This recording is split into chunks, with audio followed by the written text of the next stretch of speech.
The biggest threat to American democracy was not what you said it was. It was actually the attempt to steal an election by the FBI, Hillary Clinton, Barack Obama, Joe Biden, and you're all still of their sticking to that line, intelligence are you? apparatus. I'm sorry? You're still sticking to that line.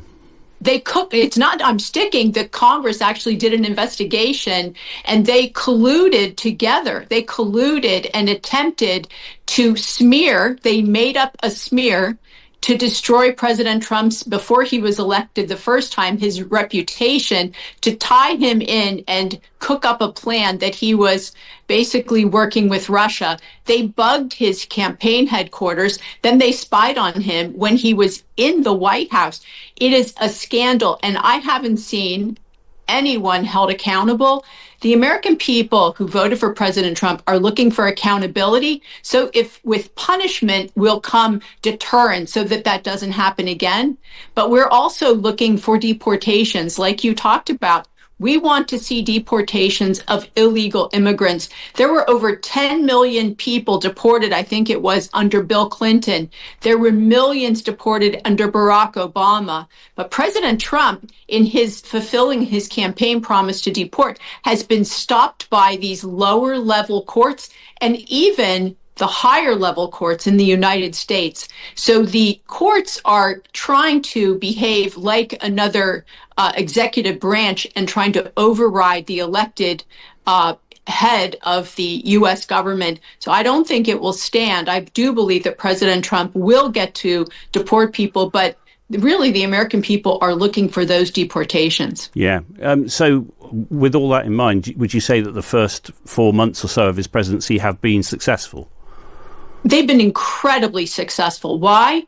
Because the border's quieter. It's down to almost zero crossings. I just learned that Keir Starmer is intending to reduce the illegal immigration into the UK to preserve your beautiful culture so that it's not taken over by strangers who don't share values with the people of the UK. I mean, that's a wonderful start, but I think that there are other things that the UK could do to strengthen your economy, just as President Trump is doing. For instance, a best of the above energy policy so that you leave that net zero anti-human deindustrialization agenda behind and use UK natural gas, allow fracking, UK coal. There are so many ways you can provide cheap and abundant energy to the people and businesses in the UK and still protect your environment. Okay. Let's talk for a moment about Ukraine, if we can. I think the whole 1 day, 100 days thing we can forgive Mr. Trump for because nobody ever really believed it.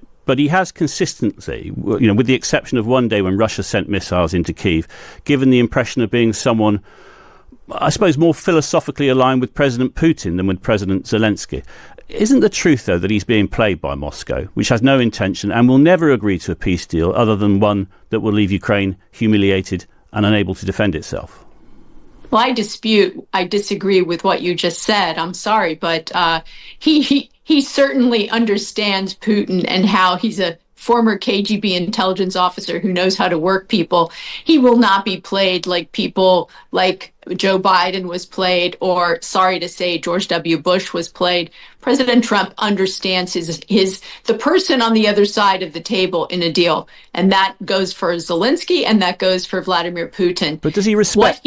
Sorry to interrupt. Does he respect President Putin more than President Zelensky? It's not for me. That would be speculation. I believe that President Trump wants to end the war. That I do know, and so I can say he wants to end the bloodshed and the war.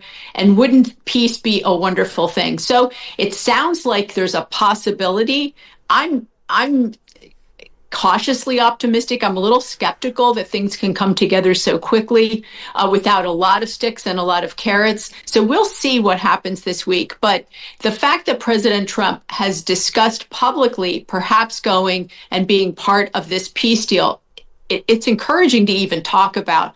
But what he's doing right now is bringing jobs and investment into the United States with this tour throughout the Middle East.